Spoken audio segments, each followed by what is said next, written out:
What's up, Whiskey Ginger fans? Do you want to see the Red Rocket live? Come support live comedy and check me out at these dates this weekend from June 13th, 14th, 15th. I'm at the Stress Factory in Bridgeport, Connecticut. June 21, 22, 23, I'm at the La Jolla Comedy Store. Then July 11th, 12th, and 13th, Comedy Off Broadway in Lexington, Kentucky. 18, 19, 20, Sacramento Punchline. I'm in Montreal, Canada, the last week of July. The first week of August, I'm in the St. Louis Helium. Come out and see your boy. In here, we pour whiskey, whiskey, whiskey, whiskey, whiskey. You were that creature in the ginger beard. Sturdy and ginger. Like vampires, the ginger gene is a curse. Gingers are beautiful. You owe me $5 for the whiskey and $75 for the horse. Gingers? Oh, hell no. This whiskey is excellent. Ginger. I like gingers. Ladies and gentlemen, welcome back to Whiskey Ginger. My guest today is one of my favorite people on earth. I say that for all my guests, but I mean it once again today, Mr. Steve Byrne. Steve Byrne. Hello. Cheers, Oh, hey. cheers, cheers. This is cheers. welcome. Look at this, huh? Steve brought me liquor, but we're going to have some JMO. Old school, huh? Old I love school. Good Jameson. old-fashioned Jameson. On the podcast, usually I switch out what I'm drinking. I rarely drink JMO. You do? Because it gave me a lot of issues in college. Oh, in college? Yeah, like a lot of issues. I was a beer guy all my life, and then I did this Jameson whiskey tour for I think 2 or 3 years with like Billy Gardell, Danny Bevins, Nick Griffin, and Kreischer.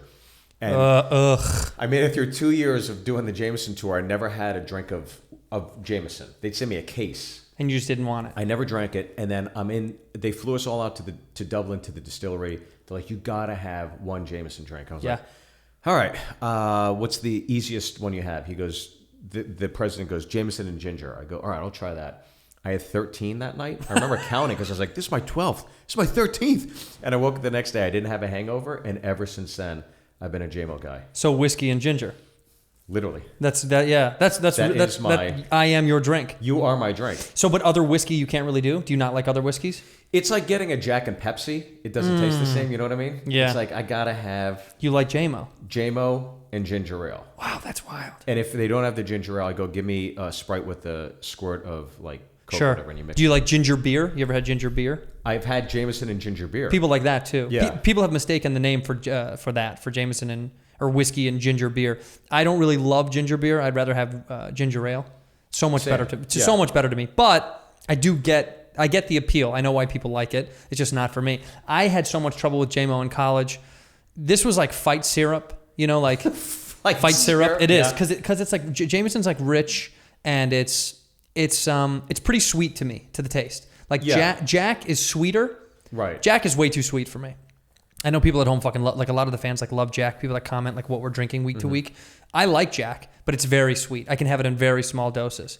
But this is like it's rich and sweet and clean, so you can have 1,000 of them. Yeah. So that's why I like different whiskeys that make me slow down. Like I could finish this afternoon. Yeah. And then go drive to shows tonight. I shouldn't, but I easily could. There's a thing called Uber. It's so bad. But for some reason, JMO is just so easily consumable that it got me in a lot of trouble in college. I would drink a ton of it. It was so easy. It's also affordable. Like, it sounds like it's sponsored by fucking JMO. But it was too simple for me. And I stay away from it because I can have two. It's kind of like how light beers, like my family back home in Chicago, they could drink 19 Miller Lights, Right. And then you gain 5 pounds. Yeah. And you don't really get drunk. Chicago's Do you know what I mean? the worst city to drink in, though. Best city, you mean? Is that what you're but saying? like in terms of like your waist expanding. Oh yeah.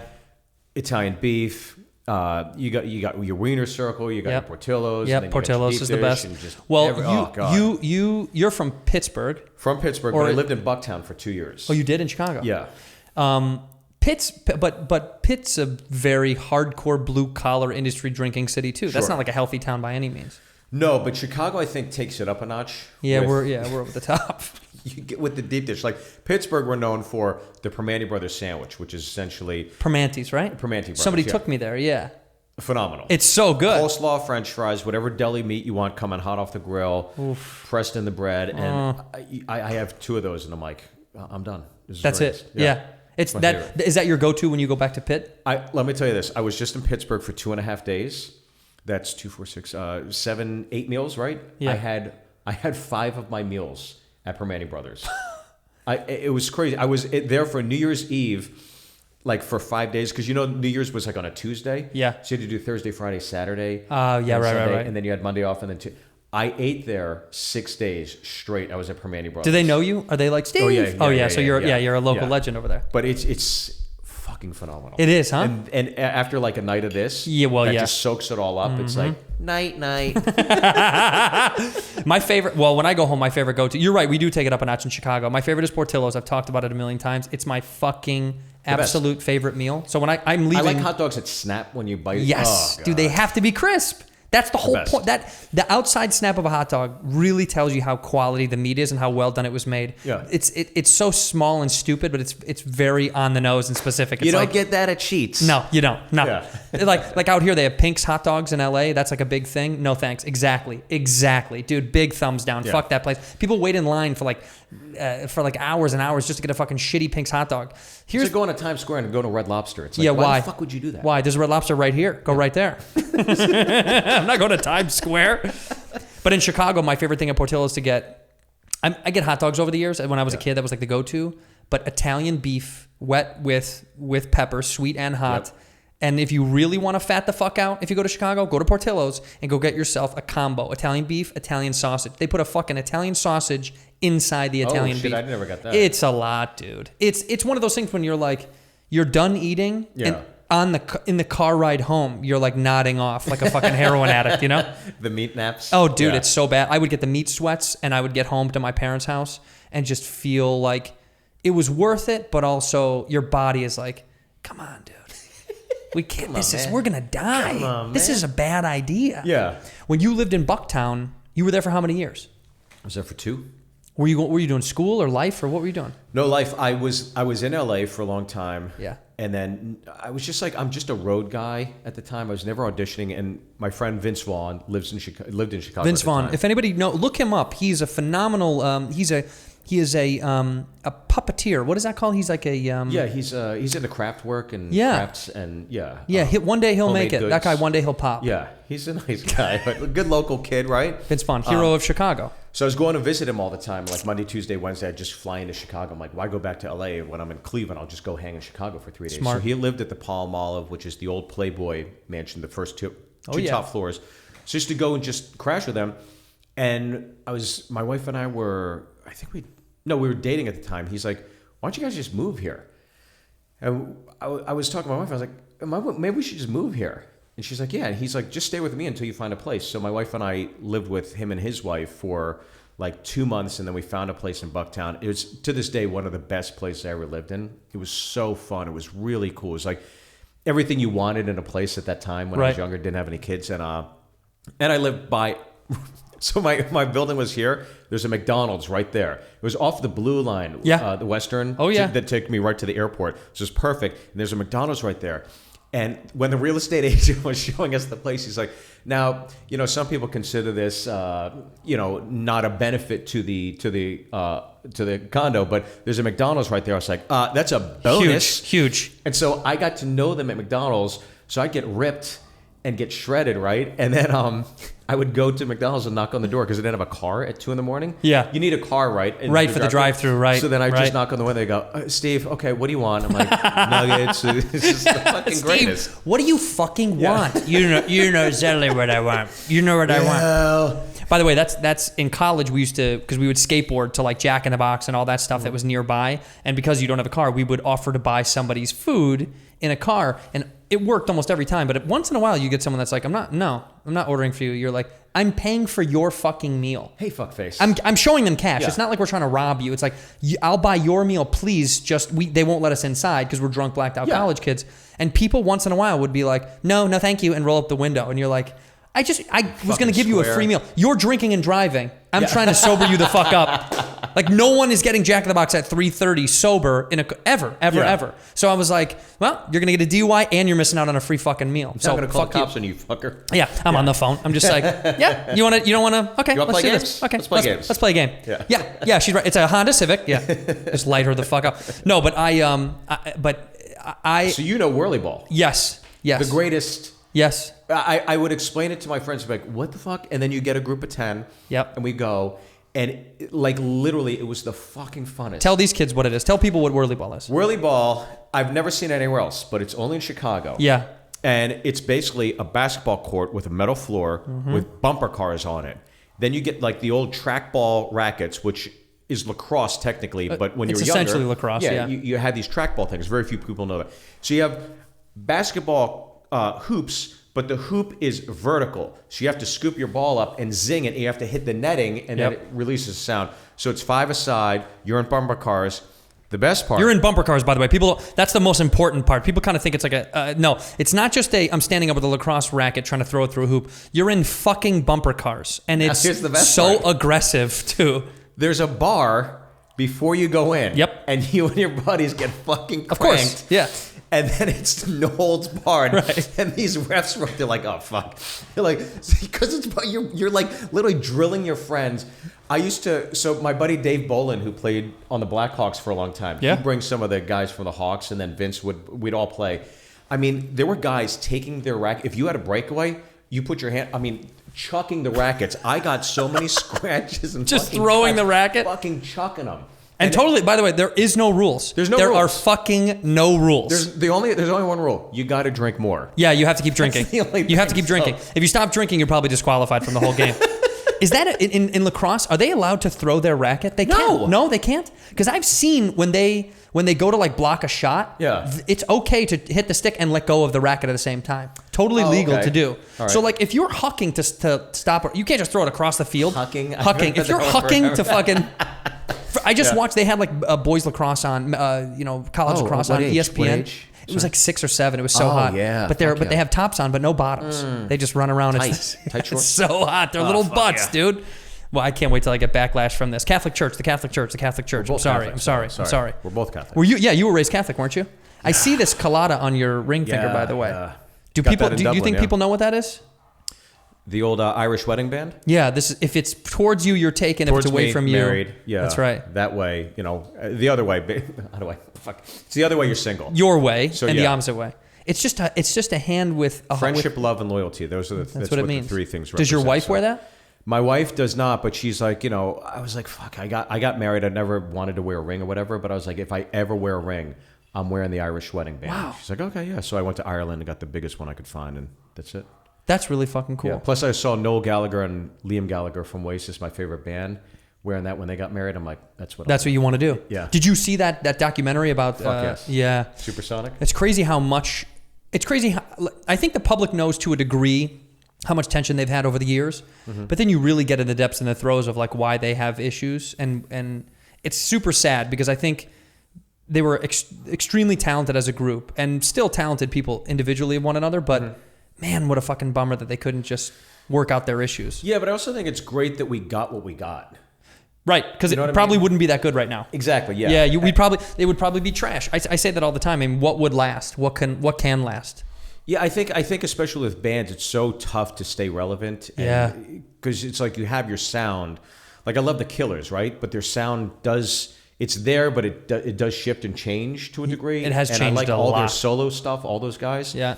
And you could see the nuances of each one of them and how they combine become the Killers. But like Noel and Liam, once they split, Liam did BDI and that kind of wasn't great. And then his last solo album was fucking like a ripper. And I was like, that should have been like the new Oasis album. That would have been great. Right. But then Noel, you listen to his stuff and it's really like incredibly well produced, but it's just not the same. It's different and I still love him, but it's not. It's not the same thing. Yeah. No, yeah. But I feel like that's any great band, any group that I really fell in love with. Yeah. There was always 1, maybe 2 albums that I was like, wow, fuck. Who's your band? Is there one or? Nah, that's hard. I mean, I will say this. I loved Kings of Leon for a very short period of time, and then there was this weird Sex on Fire time. That like When they got popular? Yeah, but also I don't want to sound like that guys like when they got big, but also that really just I don't know it. I loved some of their stuff is so fucking amazing. Some of his songwriting is so good that it's like there's a song I think I've talked about it before, but there's a song called Cold Desert. Unequivocally one of the best songs I've ever heard in my entire life. Right. He has a line in there that says, Jesus don't love me. Jesus don't love me. No one ever carried my load. I'm too young to feel this old. And I was like, wow, that's a fucking super pop. I mean, just that line says so much, because Jesus don't love me is a reference to his father's a preacher, right? An alcoholic who undeniably, whether it was physical and sexual abuse, or there's all this vague gray area of how fucked up that family was. Right. And then no one really carried his load, you know, in the sense of like, I didn't have a fucking savior to come save me. Sure, yeah. When the guy who was preaching the word of the Lord was fucking me up. Yeah. And he said, I'm far too young to feel this old. A layer of depth of that lyric of like, one simple line, I'm far too young to feel this old, is like, wow, because he's abused his body from drugs and alcohol. Yeah. He's also lived about 1 million years in one short lifetime because of what he's been through. The band was in turmoil. And long story short, the beauty of this song was when they asked him about that song to put it on the album, apparently he didn't remember recording it because he was so on the sauce. He was so deep on the sauce that he was like, what song? And they're like, that desert song. Yeah. And he was like, what desert song? Dude, they played him the fucking track, and they played him. He had no fucking clue. He said, I mean, you know, who knows what the real depth of the truth is, but he said it didn't ring a bell. Like it was just like, that didn't ring a bell. That is nothing clicked. mental. But the song is fucking, I mean, you listen to it and you're like, oh my God, this says 1 million things. Sure, yeah. So I think Kings for a short amount of time was one of those bands where they were so powerful. Mm-hmm. It was incredible. They were incredible to me. They're not my favorite of all time, but they had a moment in time. And then after that, I kind of was like sand. I was like, I don't know. Do you know what I mean? Kind of like well, yeah. Well, you're like, this is amazing. This feels so cool. And then it fell through my hands, and I was like, yeah. I don't really. This isn't that good anymore. Like it was something was missing at some point. Every time I go out, like after my show, like Jake's Saloon in New York City. Yeah. I'll do my show at Gotham. You lived in New York too?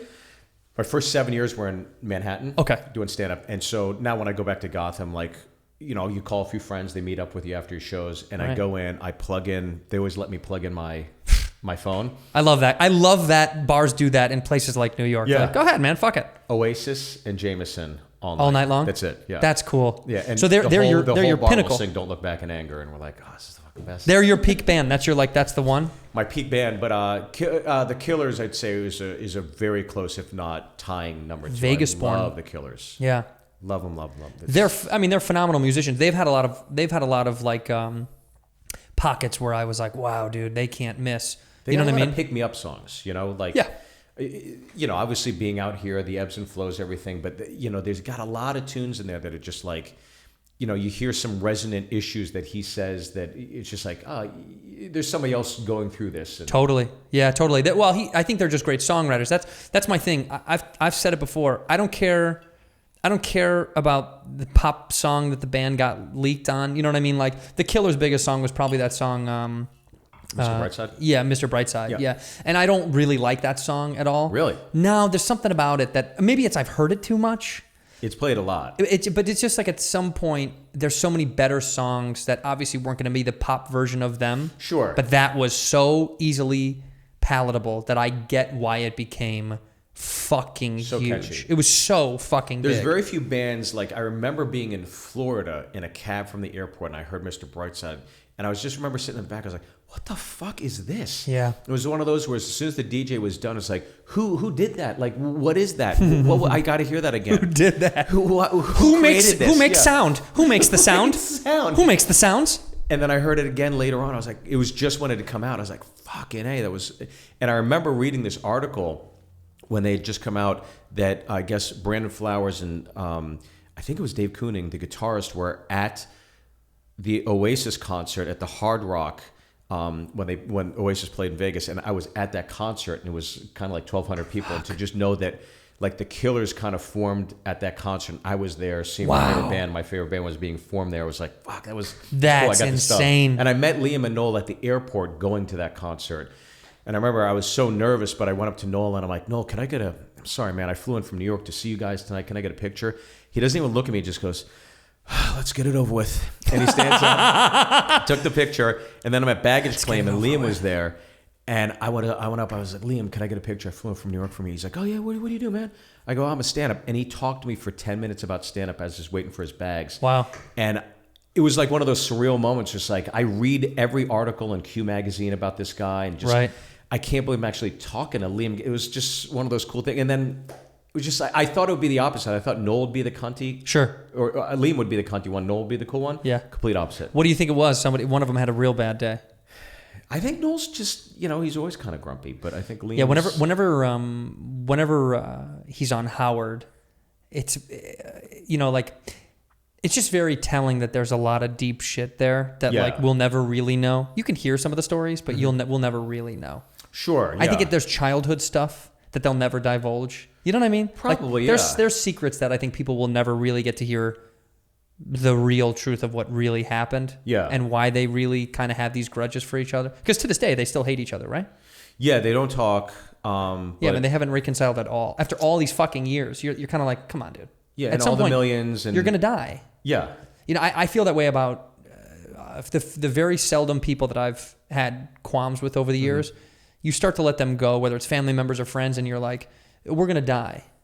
Do I want to die with that thing in the back of my head? Like, what a waste of my fucking time. But I guess that's what I mean. Their shit must run fucking deep. Deep. That's got to go if deep. You're still not. Yeah, I agree. With all the success each of them had together, but then separately you think, I'm pretty happy. I live in a fucking mansion. Yep. I got a gorgeous wife. I got great kids. I've had a great career. What do I have to be upset? It's just like, plus it's such a symbiotic thing. It's like, you wouldn't have been Oasis without him, and he wouldn't have been Oasis. 100%. It's like, what the fuck? But well, we get lost in that. Do you ever sit back and realize? If you want more, by the way, pour some more. No. I like how fast you knocked that. But I usually just slam them. You do. You're a slammer. I was like, look at it. What do we do? What I'll do is I'll order JMO Ginger, and then I'll be sitting at the bar, and whoever's next to me, just, hey, you want to do a shot with me? It's like, yeah. And they'll do a shot of JMO along with the Jameson Ginger. Look at I'm setting my timer to see if you can polish another one. Well, look, if I have another one, if I didn't have to drive it, What do you do? You're not driving that far. We're not telling people how far you live, but it's close enough. I just don't want to go home. No, and I know. Daddy, your breath smells funny. You smell like mommy does when you leave. What did you say? It's always in the afternoon too, never at night. So I'm not a day drinker. I don't like having a lot of drinks during the day.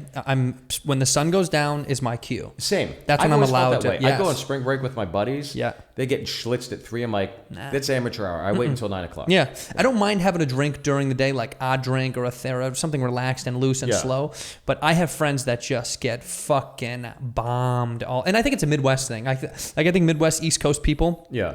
There's something about day drinking that, because their days aren't that often like our days, that they're like, if I can day drink, I'm going to day drink. Yeah. For us, it's like you could hypothetically day drink every day of the fucking year.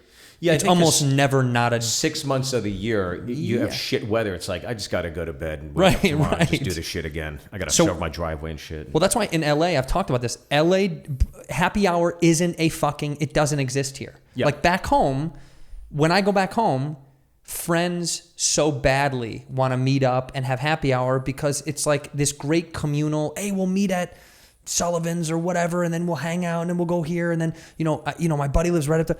I miss that sense of community because we don't do that here. It just doesn't exist. No one meets at a bar afterwards. I think the closest thing like we have to that is that comics bar at the store, which I love. Yeah, that's just for us. But I mean, but like regular people that work regular jobs, I just don't think happy hour is that big of a thing in LA. I just don't see it as much, Like friends that have owned bars or worked, like a buddy of mine owns a bar here not too far, and it doesn't pick up until the sun is down every day. I mean, there's regulars, but for some reason in other parts of the country other than California, people love happy hour. And I do too. I can't get tanked, but it's nice to have a beer at the end of the day like that. Sure, yeah. But for some reason here, it's just I don't know. Culturally, we just don't do that shit. Yeah, here it's probably sushi, right?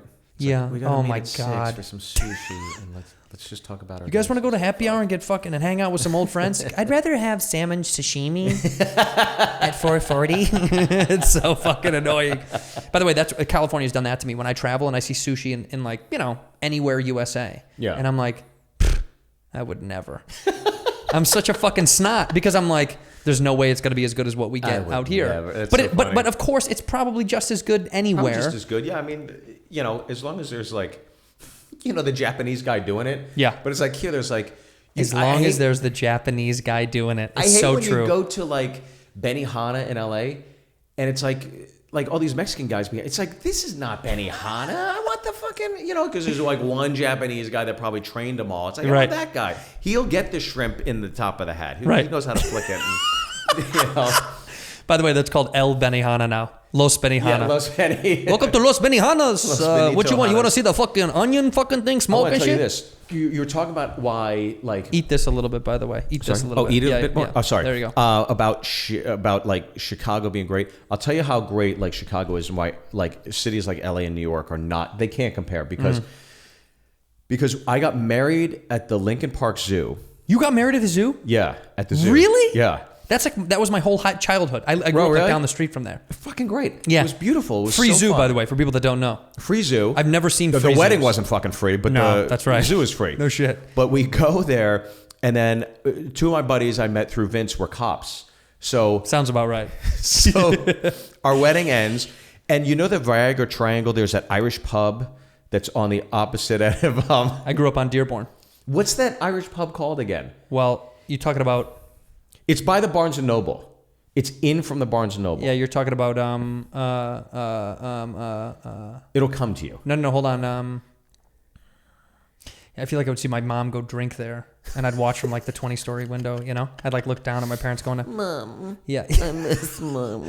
Well, we had those old like pull-in windows, you know, those old apartment building windows. Oh, yeah. So you could look in and down, but it was, you couldn't really, but I remember seeing my delinquent parents Is it like going Molly to get drunk. Malone's or something like that? No, it's not Molly Malone's, but there's something like that. God, it's really going to bother me to like no end. But I lived at Dearborn. That's literally where I grew up, like right behind the Viagra Triangle. Because when I used to live there, I used to go to Tavern on Rush all the time. Yes. My buddy Scotty runs Yes. it. And then down the street was that Irish pub. Why can't I I think don't know why it's escaping me either.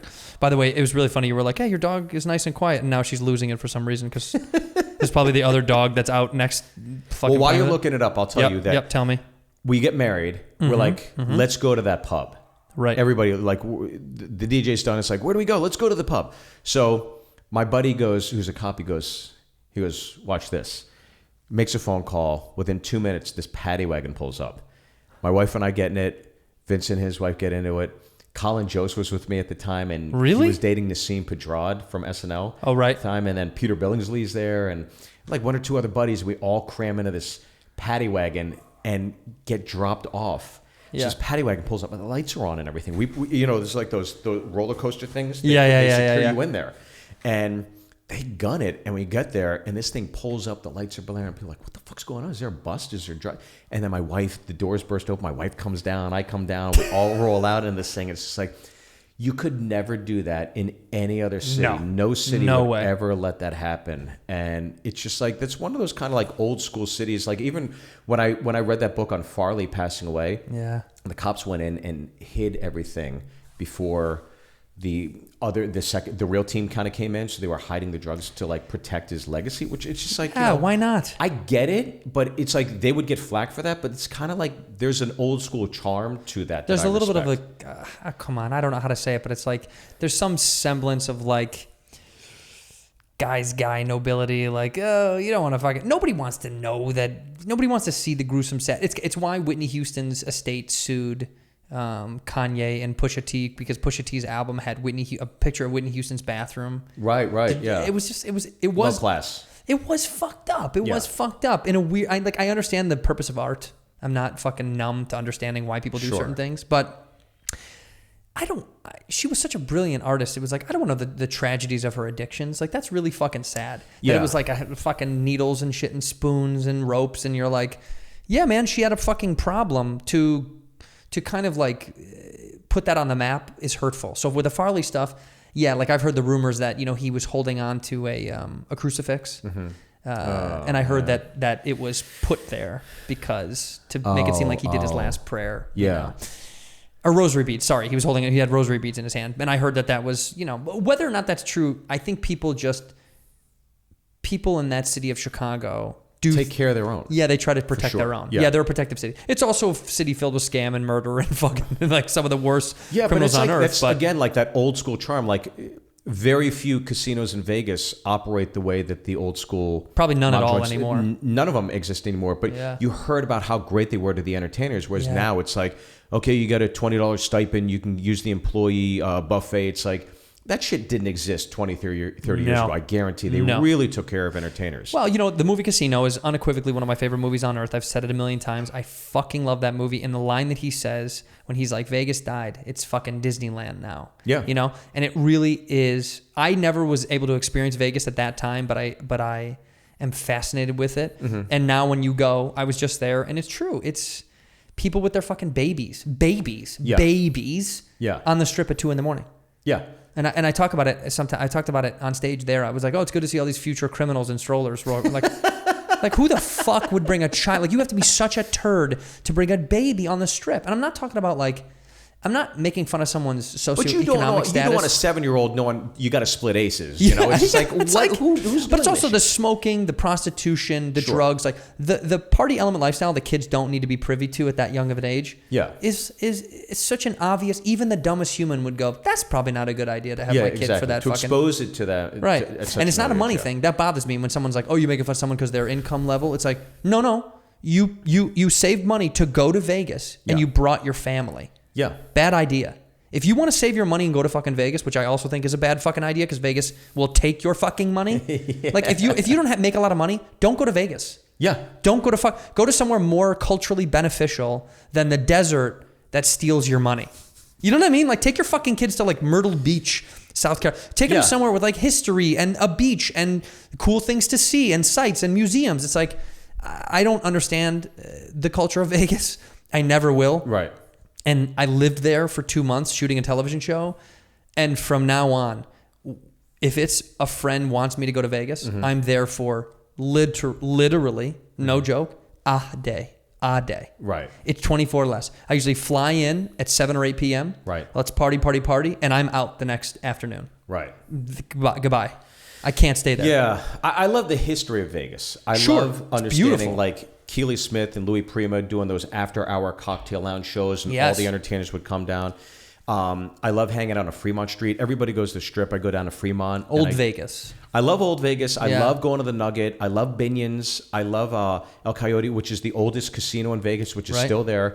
But I was just there, and every night I went to the Griffin, which is down on Fremont. Yeah. And it's a rock bar, and it's all the locals down there. And I've spent the last few years, I've spent so much time in Vegas, so that's where I love going. And Evil Knievel's, I think it's his son that owns this pizza joint that's an homage to Evel Knievel, and it's all this memorabilia in there. That's cool. New York style pizza. It's fucking great. But that is not the Vegas that people go to. The Vegas that I'm talking about is the fucking, the Bellagio, and they stand outside and they see a fountain. Those 6-foot margaritas and,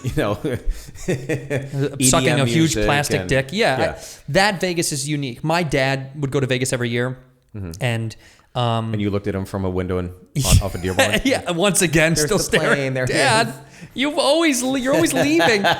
He would go for this thing for business, and he always wanted to go eat at a place called Pieros. Pieros is an old famous steakhouse. Do you know that? It's an old mob steakhouse. It's still around. It's still there. Okay. But I'll go there when I go just because of my dad. Oh, that's and I'll nice. also go to. There is a Thai food restaurant way off the strip in a shitty strip mall that's like award winning. Right. Called fuck. And I didn't get to go this last time. It's one of my favorite places. But I'll think about it and I'll say what it is. But those are the two spots that I love to go because they're not associated with Vegas. Right. But I lived in Caesars. So it was just hard. Nice. It was just hard to like. Yeah, it's tough to be there. It fucked me up. Yeah. It fucked me up because all I saw every day was, the same kind of culture coming and going every single week. The coolest days are Tuesdays. Tuesdays on the strip are the best because people are just leaving. Yes, it's only locals. People are just leaving or just coming on Wednesday. Yeah. So there's this weird dead day, like completely dead day. It's beautiful. It's such like an eye-opening like window to the world of actual Vegas, and you really do get to like see Vegas culture, especially when you get off the strip. But nobody is there. Really, Tuesday is like the one day where I'm like, holy shit, this is just for them. Yeah. Like it's just literally like their little town for like 1 or 2 days. And then Wednesday night rolls around. And you ever been to Peppermill? That diner? No, but I've heard about it 100 times. Yeah. I've heard about it. If you love casinos. I do. I listen, there's things about the world of Vegas that I love, but those specifics set me off. Why can't I think of the fucking name of that Thai place? Say it. It's called. Say it. It's called. What is the Thai place? Say it. Say it, Steve. You know it. Me? Come on, I don't you know it. I don't Say know it. it. Just tell me the fucking Thai place in Las Vegas. It's off the fucking strip. Watch. Bang Bang Pow. Bang Bang Cow? No. I just made it up. Thai. It's called whatever. Fucking Tofu I'm really you. annoyed. No. Whatever. I'm really mad, and I'll find it, and I'll be like, I can't believe I didn't fucking think of that. The minute I walk out of your house today, I'm gonna yell, Steve. Yeah. Steve. You crash. Cop. I want to make a very quick jump transition into something else because I want to talk to you about this now that we're in the heat of the moment of our passionate podcasting. Oh yeah, this is very. You have a documentary that is. And I'm honestly, like, I don't want to placate. I hate doing that. It's one of the best documentaries I've seen in a long time. I watch I'm on Netflix on my fucking iPad every flight, every weekend I'm watching something. And so many of them don't hold up or they just don't have something to grab onto. You have a documentary about the amazing Jonathan, and the documentary is called Always Amazing. Always Amazing. Yeah. Amazing Jonathan, for people that don't know, is an incredible magician, comedian, performer.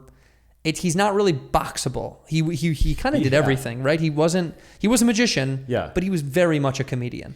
For sure. And I remember watching his Comedy Central special. I got it. What year was it? You probably know better than I do. Yeah, I'd have to think. I probably 2000 somewhere in that very area. beginning of 2000, right? Yeah. I thought 99, but could have been 2000. And I remember thinking, this is a guy that I'm not jealous of because I pined as a kid to be a comedian. Mm-hmm. I was just blown away by. Yeah. I was like, I'm not like, fuck, I wish I was that funny. It was more like, wow, I can't believe someone is that funny at that very specific thing. Yeah. Because he was so funny with magic, but it wasn't like anything I'd ever seen. He wasn't cheesy. No, it was. It was actually very meta. It mocked.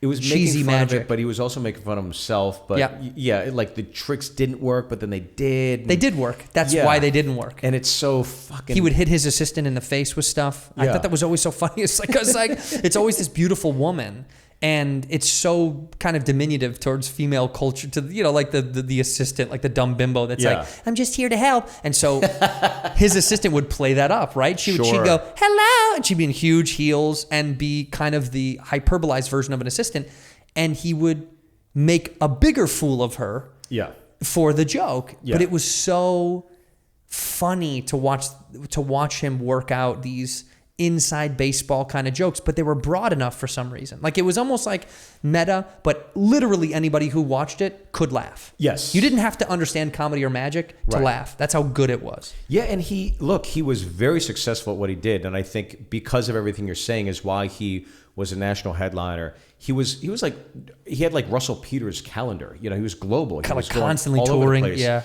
And then he got tired of the road after 20 plus years and decided to be a Vegas headliner and bunked up at the Nugget and actually broke Sinatra's record for most sold out shows. What? At the Nugget, yeah. Does he still hold the record?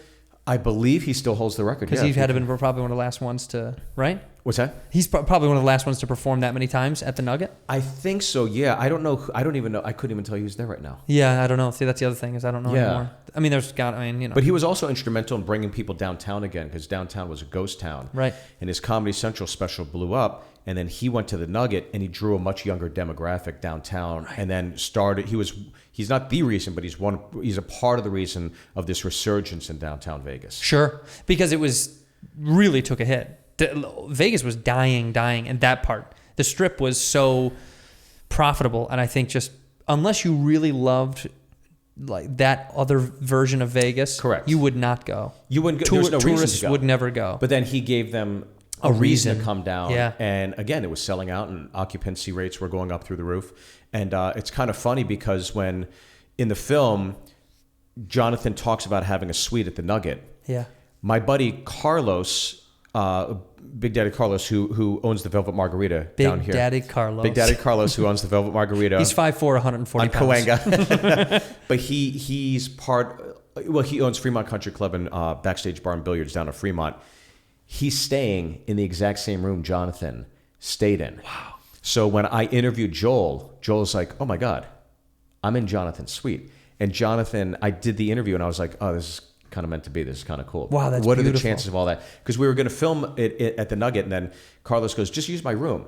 And when I was like, okay, I don't know what room it was. And then when Joel walked in, he's like, this is Jonathan's room. Oh, this is wow. fucking crazy. So it's nuts. And we have pictures of Jonathan's room in the doc, and it's the exact same space. It's kinda Wow, wild. that's Yeah. fucking insane. Nuts. I never Did would've- that? So how did you? What is your relation to with Jonathan, and why was the documentary so like important for you to do? Why were you like, I Right. gotta fucking make this? So when I first was in New York City, I was a New York comic, and then I got offered to do the road with my agent at the time, Roger Paul, who was great to me.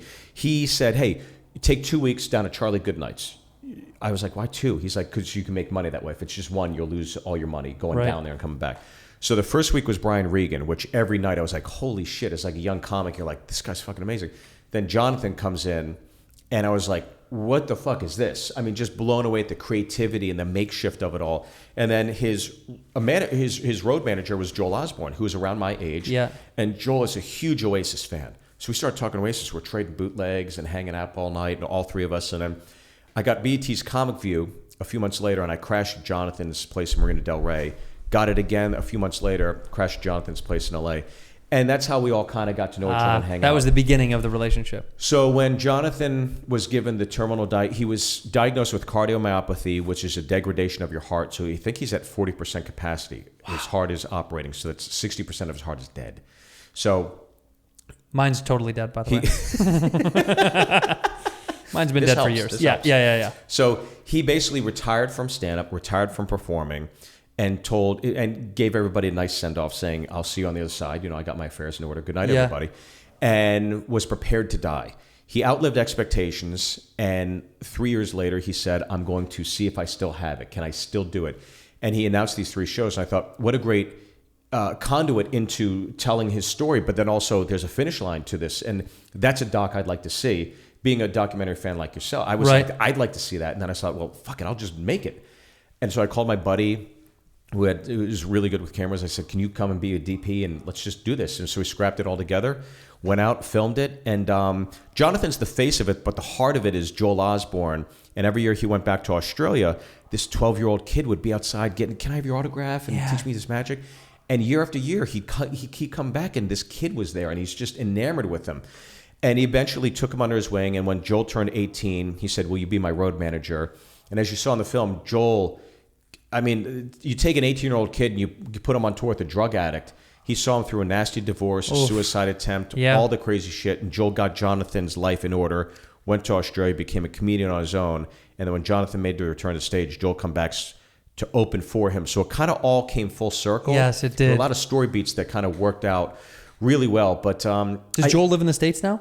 Joel is in Australia, and it's funny because the girl that's interviewed in it, Erica Van Lee, who is Jonathan's road manager after Joel left, Joel came back to the States to hang out and, you know, feature for me, and I would do some interviews with him, so he's here for a month. I set up a goddamn comedy jam down in Las Vegas. I was like, Joel, you got to do this, because he's a big music guy as well. So I brought the show down there, put Joel on it. Erica and Penny, Jonathan's former assistant, came, and Erica and Joel hooked up that night, and now they're engaged. Oh my God. Is that crazy? That's wild, dude. That's fucking wild. Previous road manager and new road manager. Yeah. Now in love. And still dealing with the after effects of Jonathan. So they bond over that, I'm sure. And because when you watch the documentary, I highly suggest you do it. Genuinely, I wouldn't promote it if I didn't believe in it. Like I would just be like, thank you. It's I would have lied to you somehow and been like, yeah, man, you can come on the podcast, but I don't want to promote some bullshit. Yeah. But it was so good because it was just. Even if you hated comedy, right? I say this all the time to comedy fans that are like, well, it's very much a thing for comics. This is a thing that you will just enjoy from a perspective of watching an entertainer kind of go through, it very honestly, by the way, very candidly say some things in there. He's very blunt. Yes, he is very honest about the ups and downs of his whole life. He doesn't really hide anything. He's very truthful about his mistakes, which I think is super relieving as a viewer to be like, oh, that's cool that he's not like... You know, sometimes you watch these documentaries about famous people or people that had a huge rise or a huge fall, and then they always make them seem like they're fucking flawless. You know, this is not that. this is no shit on Quincy Jones, but Rashida made a documentary about Quincy, her father. Right. It's great, okay? Because Quincy Jones is one of the greatest music producers in the history of our fucking world. I don't think, period. They made him kind of seem like this forever perfect guy. Right. Well, you read all this other stuff that's a little bit more honest. I know it's his daughter. Sure. She does try to paint him a little bit in a light that's truthful and sometimes, but you're like, come on, man. Like, I know, I've heard some of the fucking stories, and I'm not even in the business. I'm not even in the music business. So I like that he was very blunt about his shortcomings, about his missteps, like about his addiction, about his divorce, about his drug use, about his continued struggle with not wanting to fucking get his life together or trying to barely do enough to get by.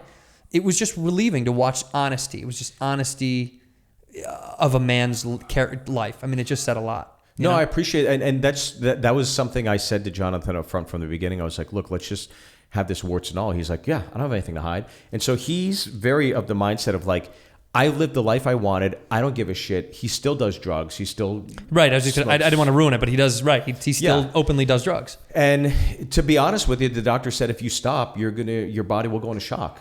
So right. So, but it's interesting because like Jonathan and Joel are both emotionally a little more introverted and recluse. Right. And so there's a moment in the film where I was like, I gotta get something where I get these guys to divulge some aspect of their relationship with each other, because I'd ask them questions separately and they were never really forthcoming about how wonderful each guy was to each other. They're kind of stoic, like proud guys, like 50s guys or something, you know? Yes, they do. Get the kitchen woman and, you know, I want a steak medium. Like there's that old school mentality that these guys had. Not that they're like that, but so I was flying to Vegas and I'd read this thing about this exercise people did where they wrote a letter, but instead of sending it to them, they'd knock on somebody's door and read them the letter. And it was very cathartic for a lot of people that had, you know, a real emotional bond with somebody that meant something to them. So it was the last day we were filming and I said, look, you guys got to write a letter to each other, but we're going to read it on camera. And Joel was like, Joel's game. He's like, all right, fuck it, I'll do it. And Jonathan kept putting it off. I go, Jonathan, sounds like a comedian, by the way. You got to do this. And I said, we're doing it at 5. You got to fucking show up at 5. He's like, all right. And they showed up at 5 and he did it. And I remember the first time when we were cutting it, when you're putting it all together, I got emotional because I know them also too. Yeah. And I saw them actually like opening. As a friend, I was like, finally you fuckers are doing this. Right. It just so happens we're doing it on camera too. But for so long, they had never really expressed those things to each other. And I thought that they needed to as a friend and also for the film, which was great. And it's great for the fucking film. Thank God it worked out. But that's one of those things that you kind of, you know, people don't understand what a producer or a director does. Oftentimes they just kind of think, there's a lot of ignorance, I think, and honestly so. It's not like it's a negative thing, but people don't really know what a producer does or director does. But to produce a documentary and or direct it, you really have to tell you really have to mold a story. You're not manipulating the truth, but you need to really dig it the fuck out. And so that's just digging it the fuck out. Like you guys really need to like tell the truth of your life. Yeah, because even in the case of storytelling, you know, one of the things that was difficult about this film when we were putting it together and assembling it was, when do we let the audience know there's trouble in paradise? When do we reveal that Jonathan, because there's a lot of people that don't know who Jonathan is, that may like docs that stumble across this. So when do we reveal the terminal diagnosis?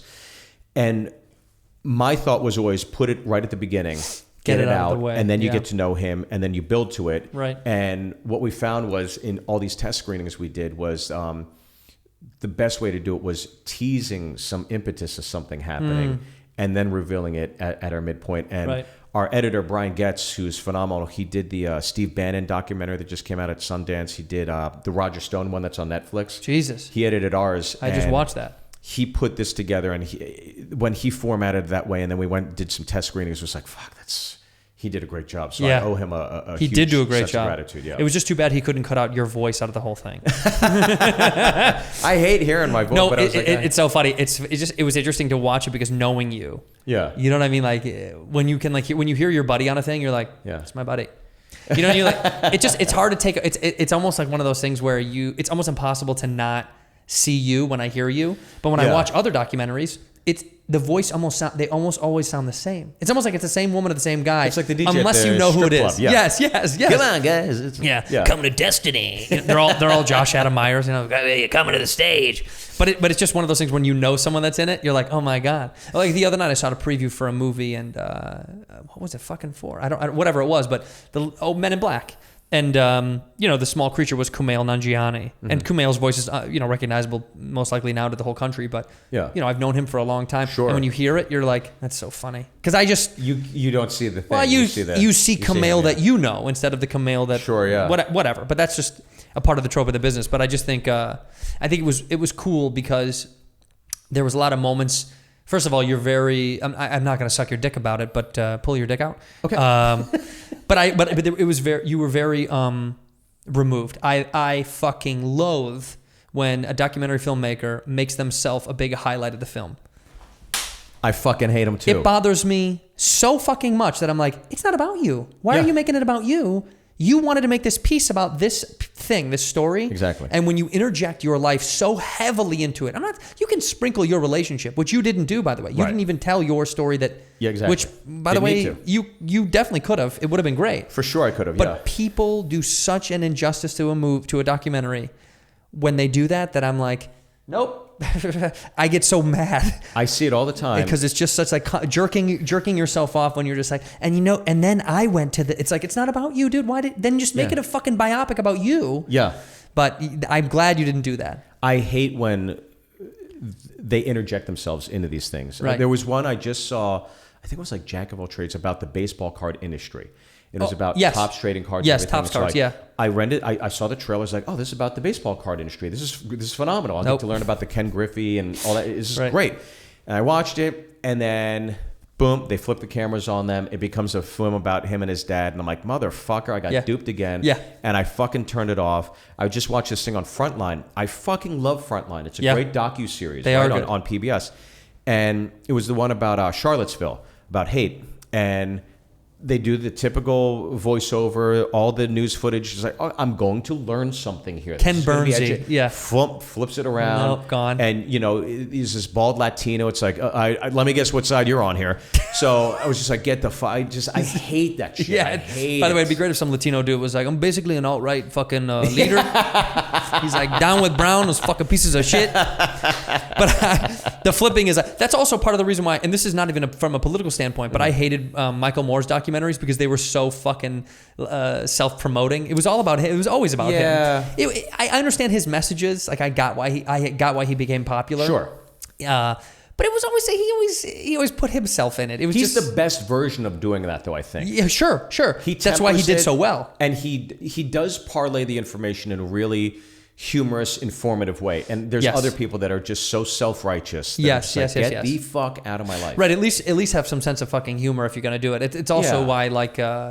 It's why that Morgan Spurlock guy, kind of same thing. When he started doing documentaries, the Super Size Me and all that stuff, he was very self-deprecatory, and I think that helped his case all the time. That's why people loved him, because it was like, oh, this guy's going to shit on himself and then give us facts too. Yeah. I think people it's endearing. It's endearing to watch someone do that if you're going to be a part of the thing. Right. But then like Alex Gibney, I think somebody like that, it's just like, dude, will you get off the fucking soapbox? Stop beating your chest. Thank God for you. It's just like a mirror. It's such an obvious like mirror of them being like, and I'm the reason that this. You're like, we know, we fucking get it. So where can people see the documentary in full? So they can see it right now for free on YouTube. Go to YouTube, totally type free. in Always Amazing. It's free. It's on the All Things Comedy channel. Yeah. I had a decision to make where, when it's a passion project, you're sinking money into it, and then the money starts to spiral out of control. It's like, all right, well, you want that HBO special that John Candy hosted, well, you got to go convert that into a higher resolution. It's like,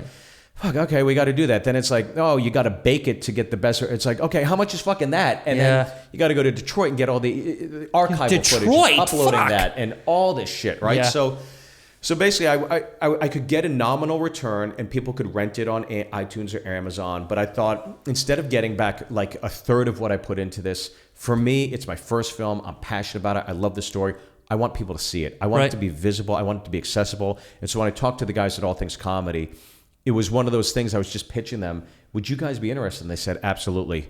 don't even, let's Burr do and it. Madrigal? Yeah. And it was just like off to the races. And, I'm just so excited. I think it's a great home for it. I think it's great branding for it. And I think that it's just a great opportunity to tell the story. It's a great experience as a first-time filmmaker to do it too. So I appreciate I think the support from the community, from guys like you, to have me on these podcasts to help get the word out, because it means everything to me. Well, dude, I listen, again, it's like when things are not good, I think everyone kind of quietly. Well, you've always been blunt, so I was a little trepidatious when I say it. Like, I'm like, when things are not Santino good. No, well, when things are not good, I kind of just. I'm actually honest when I don't. When a buddy sends me something, I try my best to be very honest with you. If I like you as a human, it's like I want to be like, it didn't really click for me, but it is more helpful. I'll tell you this, because I'm in the editing process right now. The opening act, that feature I wrote about my earlier stand-up, and someone like you is extremely helpful in those situations, because the things that are working, you kind of know what's working from the test screenings. Yeah. The things that aren't working are the things you got to solve and figure out and crack. Right. And it's people like you, I think, that come in with a real blunt opinion. It's like, oh, fuck, thank you. I need to know that, because you don't want to be told it's great all the time. You release a piece of shit. Yeah, and that's a habit of our culture, of our comedy community and in the entertainment world, is like, it's brilliant, it's great. The people throw those fucking words around so much, it's nauseating. Like, no, you need a check down. And honestly, your closest. I was talking to a buddy of mine today, and we were kicking around ideas for this new project we're working on, and it's just so nice to have a real. He happens to be a Chicago guy too, but it's just, it's so nice to have a real person who just goes, I don't know. But not mean about it, just goes, I don't know. And even just a slight, maybe, makes you go, oh, fuck, maybe, okay, let's rethink it. Because there's people at the top that hear yes all the time. And that's a big reason why I just think there's a lot of dog shit out there. Yes, there's so much shit. And also very talented people inherently end up making a lot of bad shit because no one's telling them no. Everyone's like, Oh, yeah. I mean, it happens in comedy specials. It happens in film. It happens in everything when you're like, nobody fucking said don't do that. Like, you don't have one good friend that goes, bro, that was garbage. Like, I want someone to go, I don't want everyone. I don't want all my friends to be like, that was you suck, fuck you. Because that's, of course, that is every friend from Chicago back home. It's like, you suck, you're not funny, fuck you. And you're like, okay, guys. It'd be nice to hear one person say a nice thing. You know what I mean? But that's why you have to have some sort of balance to that. So I honestly think people go to YouTube, go watch it. It's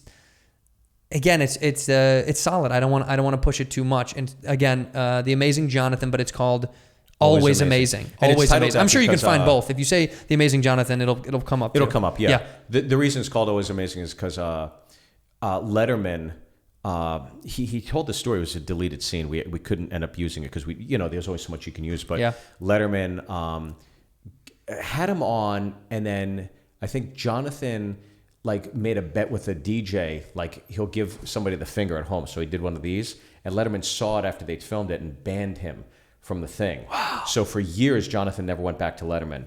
And then years later, Letterman let up the embargo, invited Jonathan back. It was the last 2 years Letterman's on the air. And as Jonathan is walking out to do his set, he looks over at Dave to wave, and Dave gives him the finger, which I thought was kind of cool. But David introduced him as, this guy is always amazing. And it's The Amazing Jonathan. And I thought, perfect. Knowing Jonathan's diagnosis and who knows how much wick is left with him and his career, and him being with us, I just thought that's such a fitting title. Oh my God, is it ever? That's a great fucking story. I'm glad that I'm sad that didn't make it. Letterman's known for that kind of shit, though. He banned what's his name from Kids, Harmony Korine. Oh yeah. He banned the shit out of him because he was on drugs the first time or whatever. Same thing, Crispin Glover. Have you ever watched those? I did watch the Harmony ones. Somebody put all three of them together. Right. And told the story. Watch Crispin Glover. Do you ever watch him? I saw when didn't he almost kick him or something? Yeah, he almost kicked him in the head. Yeah. It's phenomenal. And the second time he comes back and he's doing another character study, it's amazing. Crispin Glover is wildly talented at disappearing into character. And I think people didn't give him credit back then. I think they kind of thought he was just being a fucking weirdo. He was really being the character of the show he was promoting. Yeah. That was his whole goal, which I think was how fucking cool. And over the years, people did it less and less because now late night talk shows have become so fucking bleached down to like this cleanest version of like, be the robotic guy that you're supposed to be. Now, what are you promoting? You know, Galifianakis was on Kimmel, and he played his twin brother. Yeah, right? Dude, I love so watching funny. him because he does it in a way that's not condescending. He just does it as like, this is all fake, right? Like, we know this is fake. I mean, it's not breaking the fourth wall. It's just like, it's pointing at it, being like, isn't this fucking ridiculous? Well, I think he's like a comic in the way that I think most comedians go into something going, how do I deconstruct the reality of this and break it in layman's terms for the audience to go, fuck this. Right. And I think that's what he's great at that. Yeah. I think he has such a good talent at mocking himself. Yeah. Like something simple. He had a hole under his armpit. There was a hole in the armpit of his sweater, and Kimmel made a comment about it. And he's like, I did that just because I wanted to come out and do a wave, and I wanted you to know that I'm a guy's guy, like I'm a regular man. But it was something so like simple throwaway, like that he just spit out because Jimmy made just like a little joke. But he has that thing in spades. Sure. That I think is what exists in our community that still keeps comics earnest in those worlds. Yeah. Because otherwise, again, you become the reason I think what you just said about the Jonathan thing about otherwise you become a part of the industry and you never really get to be yourself at some point. Sometimes you become, and this is no attack on Kevin Hart, but Kevin Hart made his career being an industry machine, and good for him. That's fucking amazing. Yeah. I don't really know who Kevin Hart is. Right. Do you know what I mean? I have no fucking idea who he is. I know in just that documentary, I know who Jonathan is. I know who he is a lot. You know what I mean? Like I know who Zach is. I mean, as far as I know from the public eye or what I've known from him on a comedy level, but like you really get to know comics in these forums because they're able to just fucking vomit it all out and be like, I don't care. You know that I'm sorry that this is me, but this is who I am. Yeah. Versus actors, oftentimes you go on these shows and you're like, I have no fucking idea who that guy is. Yeah. Like I have no idea what he's into unless he's Nick Offerman from Parks and Rec and he's like, I build boats, and you're like, okay, I know the guy builds wood shit. You know what I mean? Like otherwise you're just another dude that I have no idea about. So I think that it's highlighted that you highlighted that in the documentary too about the comedic lifestyle of like guys like that can't hide at some point. You know what I mean? Well, I think I think it's funny you bring that up. I'm not trying to parlay this into it, but when I was writing the opening act and like when it comes out, I think that people are going to be really exposed to the three tiers of what it means to be a stand-up. You're either an MC, a feature, or a headliner, right? And there's archetypes of each one of them, and I think that when we've exposed it to a handful of comedians at the end of these test screenings, towards the end of the run of the test screenings, and they're like, man, it's really authentic. It's what it's really like on the road. But they're very complimentary in terms of what each one represents, right? Which to me was an immense compliment. So again, when this thing comes out, everybody will be able to judge for themselves. But I think I did a good job in terms of really expressing. I've never seen a stand-up film where I watched it going, that's what it's like. Yeah. I've never seen that. Yeah, it's too hard. That was always the goal for me. And I may hit the mark, I may miss the mark. It's up to the audience. And once it's released, it's up to everybody else to decide. Right. But when I got so far from comedians, I think we're close on that. And it's I think a really hard thing, man. Yeah. That's such, I mean, I lived it day in and day out when we did I'm Dying Up Here over like, it was tough to like not... to be like, I'm a comedian. This isn't kind of what it's like. And it's really hard to encapsulate it. I think it's really hard. I think in 90 minutes, it's really difficult. Oh my God. That's why I did it over the course of 4 days. Yeah. It's one weekend. That's it. Yeah. So it's all the ups and downs. It's partying. It's repercussions. It's all sitting that. in the hotel by yourself, being sad and jerking off into a towel for the 8th time. Over and over. Yeah. I just drape a towel over my torso and my head, and I just sit there and come quietly. Honestly, until the show starts. I love. Do you know Ted Alexandro? Yeah. One of the best lines I've heard from a comedian about being a comedian is like, I forced myself on myself. That's such a great line. That is like, so good. Oh, we don't want to do this. Oh, fuck, we're going to do it. Yeah, the amount of stuff that we do because we think we're supposed to, or because it's the right thing to do, or it's a part of the game. It is crazy to think. People just think there is no sacrifice, and there really fucking is. There really is, and sometimes it gets the best of us. I mean, that's why people succumb to drugs and alcohol. A lot of comics get deep in it, and it's like, you got to have some kind of anchor. I don't care what it is. I used to tell this to a younger comedy friend of mine when we first were kind of on the rise together. I was like, we got to have some kind of anchor, otherwise we're going to lose our fucking minds. Because I saw older guys that were just off into the deep end, where I was like, oh my God, he got a little bit of money and then he lost his fucking brain. Sure. And that's what happens. You do get a little bit of money, and if there's nothing to give you any kind of weight at the bottom, you float and you kind of lose it, and you can kind of become a fucking either a piece of shit or you can blow it all. Yeah, the way I always looked at it was like, imagine working like in the Ford Motor Plant in the 60s, and your job is to just do that every day of your fucking life. You're going to lose your fucking mind. For 30 years, you're just doing this shit. Yeah. But I think eventually you got to expand your horizons. You got to do that for a year or two. Then it's like, I want to learn something over there. I want to learn this thing, And then year by year, you're learning it all. And now you know exactly how that car is built. And you leave that plant. You're like, fuck, I did everything. And I know every aspect of it. And I think with stand-up... And you still can't afford that car. You still can't... That's the saddest part. That's so fucking Why funny. can't I have these cars? But you're right. You need to continue to change. And if you were going to jump away from stand-up, if you're going to jump out of this business, what would you do? Which I've contemplated many times. Yeah, well, the last few name years. a comic that hasn't. I would say that, what I discovered in doing the doc and then writing this film is I wrote the film as an exercise to see if I could just even do it. Yeah. And then it came to fruition. So now when I'm on the road, I just try to be as productive and creative as possible and think of like, what would I like to tell now? What story would I like to do now? So I don't know. The directing thing's pretty fun. It's you like it? Ambitious. It's the most work I've ever done in my life. And unfortunately for me, the timing was that they both kind of happened at the same time. Yeah. So, I'm fucking zapped, but I thoroughly enjoy both forms, both mediums of film. But I would definitely do it again in a heartbeat. It's dope. And it goes without saying that I support you because I do. I think you're wonderful. And there's mutual respect here, by the way. Well, doesn't need to be. I'm not. There's no need for me. I'm going to be out of here soon. You know what I mean? Okay, yeah. Just say something nice at the Comedy Store funeral for me. Okay, yeah. I think that's how fucking disgustingly egomaniacal I can become. As I'm always like, I wonder what they're going to say about me at the fucking store. I wonder who's going to get the best laugh at my funeral. Like, I wonder who's going to tell the best fucking, you know what Santino did joke? Like, I think about that of all the, because as a comic, you can't die.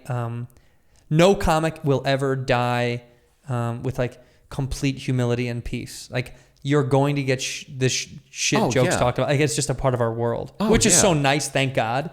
Yeah. But it's also, I think about that. I was like, as much as we talk about each other, you're like, what are these cunts going to say about me when I'm dead? Please say something fucking nice. Are you on the road right now? Yeah. Okay, you want to plug some dates that you're touring? Brea, Nashville, Raleigh. Brea, Nashville, Raleigh. Where people go to what? Just go to Steve Byrne Live. Everything I have Steve is Byrne Live. At Steve Byrne Live, Twitter, at Steve Byrne Live, Instagram, at Steve Byrne Live, Facebook. Steve Byrne Live is the website. And literally just go to YouTube, type in Always Amazing, and you watch the film for free. And if you share it with your friends, I'd greatly appreciate it. Please do. We'll put it where? In the description below. I'm going to link Always Amazing. I'll link all of Steve's stuff. Go see him live. He is fucking incredible. I appreciate you coming and bringing me booze. By the way, thank you for this. You brought me liquor. I should have shown it to the audience, but you brought me a bottle of. It's Gentleman Jack. Is that what it is?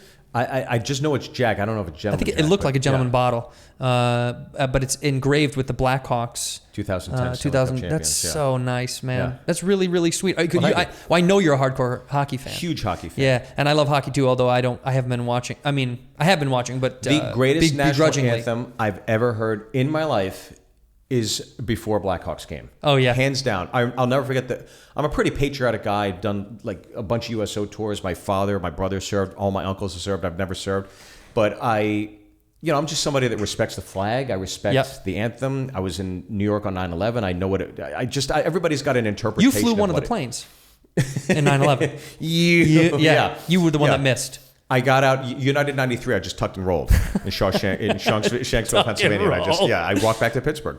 But you were in fucking New York during 9/11. I was in New York on 9/11. Yikes! Oh my God! So it was pretty. But again, it's like that's the great thing about stand-up comedy is when you're involved in that environment, you realize. Look, I think 9/11 was what rebooted stand-up comedy. Stand-up was kind of dying at the time, okay? It was definitely a lull. 9/11 happens, and I remember like myself, Dov Davidoff, Bill Burr, Bobby Kelly, Godfrey, Artie Foucault, like this younger group of comics that were all in the city at the time. It's just like, well, that was fun. I guess I got to get a real fucking job. Who the fuck's going to come to Gotham tonight or the Cellar after that when you can smell everything burning, drifting uptown? And so I remember it was 3 days. Everybody's glued to the TV, right? And I think it was 3 or 4 days after that, the Comedy Cellar was the first one to say, let's just see. And it opens up.